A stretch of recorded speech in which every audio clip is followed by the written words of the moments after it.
Welcome again to my channel. Here in Canada, immigrants make up the largest share of the population of Canada in 150 years. What does aging mean to immigrants? Are they looking forward to growing old? What are the benefits, the pros and cons that immigrants should look forward to as they age into retirement here in Canada? Let's talk a little bit more about this. See you shortly.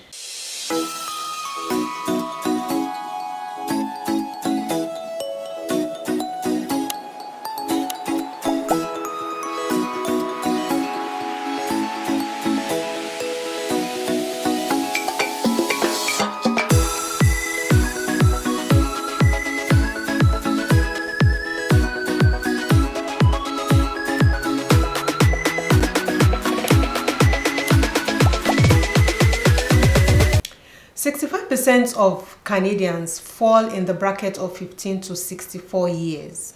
According to statistics, 19% are actually over 65 years, 2022 statistics. And going forward to 2030, 22.5% will be in the bracket of 65 years and above. Those are the senior citizens that we're talking about. There's really not so much difference between those that are in the active category of the workforce between the ages of 25 and 44, male or female. It's around 5.1 million of the population of Canada. And when you move into the 45 to 64 bracket, it's also about 5 point something million male and female. So between those categories, there are enough people to join the workforce here in Canada. But in that senior bracket, that's 65 years and above, we are actually trickling down on the population of the seniors here in Canada. Is there hope for those that are in that bracket? As an immigrant, we are anxious to move to Canada, desiring to put our very best in the economy of Canada, and we fail to look forward to retirement. We fail to look forward to growing old and then resting so that our children can take good care of us. But there are differences between how aging works here in Canada and how it works in other countries of the world. I can only relate from my own country, Nigeria, so I'm going to be making emphasis from there. Back at home, when people are aging, there's always this expectation that the children will take good care of them. You see children taking their older parents into their home as they begin to age. Some that are stubborn in quotes still stay alone, and then they find help for them to stay with them, help them with all the children. They claim they can't stay with their children because they don't want any interference in their marriage, and they decide to stay alone. So with that help that they have, they begin to live their life until they are actually winding down. However, here in Canada, it is entirely different.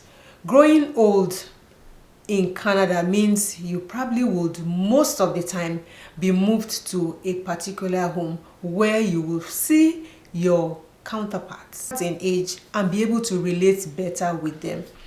There was even a particular time I was hunting for accommodation for an immigrant that was going to arrive, and there was a block of construction going on. And I said, before they finish taking this place, let me make inquiries. And I was shocked to be told that this is actually a senior's home. This means that seniors actually have residence of their own where they stay and begin to grow old with their counterparts. So they see themselves, they mingle, they relate from their old age experiences, and then they meet along the corridor. They just talk and chat and catch up because they are all in the same category. And these homes are actually built in so many areas. Even in Saskatoon, where I stay, there are homes like that. And there are also homes whereby seniors that are indigent or that have dementia are placed away from their children. So in this case, they begin to fund those homes from their retirement plan. And these homes take care of them, and those are the homes which I related with when I mentioned in the last video that I talked about. If you've not watched it, go watch it. For those of you that are advanced in it, that are trying to move here, I talked a little bit about where you could work as an advanced immigrant. And these homes actually take care of these seniors. They help them with all their chores, they help them with their bath, they help them with feeding, and so many other things that would make them, just begin to age gently until God calls them away. And of course, in these homes, their children have opportunity to come visit them at different times. They can take them out, just make them have that connection with them once in a while, unlike when we Africans or Nigerians would actually house them in our own homes. They die in our homes if they must, not in other homes. Sometimes you also find here in Canada that people actually leave their parents in those homes away from them. Some of them complain that they don't see their children, they don't come visit them, they don't come check on them. They literally abandon them in the homes. These are things that we need to look at as immigrants when we are coming here. Don't forget that we are raising children in this society, and children are going to be imbibing the culture, the way of life here, how things are run, and the multitude of the voice that are speaking to them is more than your own household, which means they take up a lot of the culture that are in this society and begin to run with it. So they might come to you at your old age and say, "Mom, I'm sorry, I need to move you into a home or a nursing home." What will be your response to that? Would you find it very welcoming, or would you find it very scary that your child has actually maybe just abandoned you in the home? But that is it here. We hold so much value to our aged ones back at home that we stay with them. We actually bring them home to ourselves until they go old and gray. But really not the culture here. They have to move them away from those homes because life gets difficult. I've said it over and over again. Canada is very busy. Everybody runs from pillar to post to make ends meet. The bills are actually driving people crazy, and then they forget every other thing around them.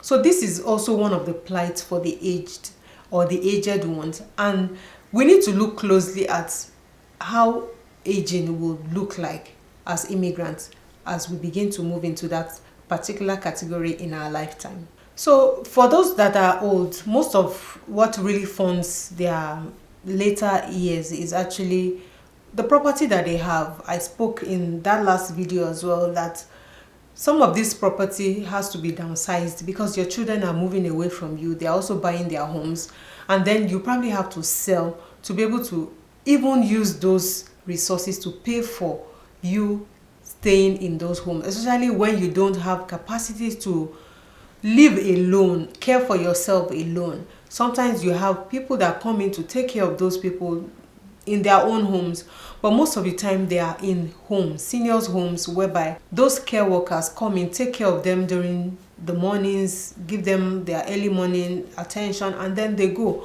And then there are other people that take care of them during the day. So these are some of the dilemmas about growing old.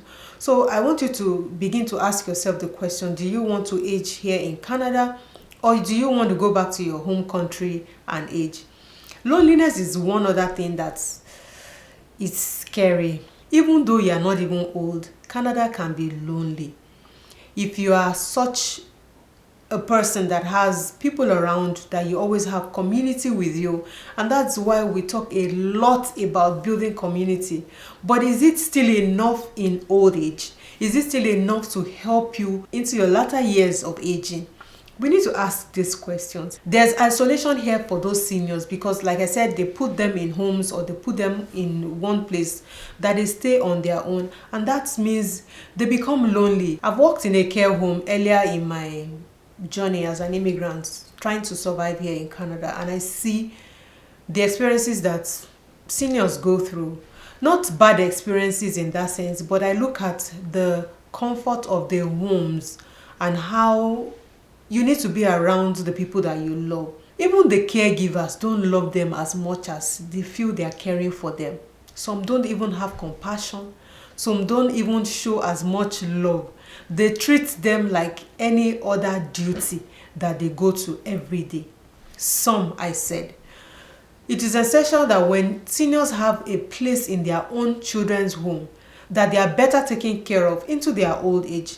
But Canada is busy, life is busy, and these children also have to live their lives. They don't get as much as the support that they need or the services that they need as they grow older. Some of them have lost a partner, they're probably there alone, and I see some of them, even in that old age, they're still mingling to be able to get that affection that they had or once had while they were aging with their own spouses.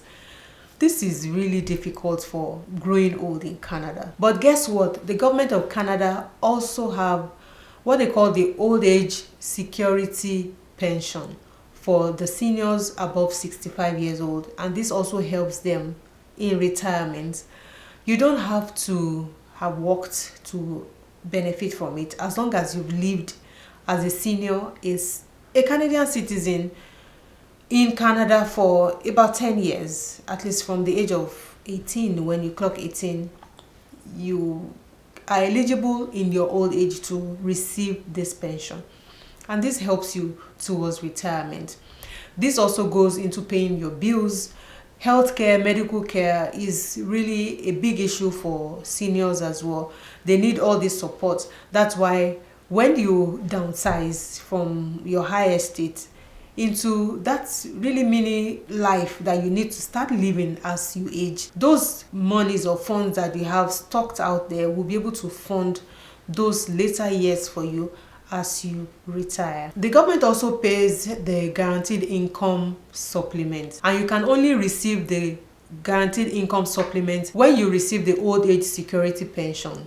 So if you don't receive the GIS, you can't receive the old age security pension. These are also income, government income, that would benefit you as an older citizen as you retire here in Canada. I understand that even from Africa or from Nigeria, there are also benefits that people receive, but maybe not as much as what you could receive or the government of Canada will give you as an immigrant, or even, should I say, the rigor for you getting it with ease is difficult back at home than here, which kind of seems automatic if you fall into those categories that I've mentioned. And that's why people that are here, you see them even in those old ages, they still look good.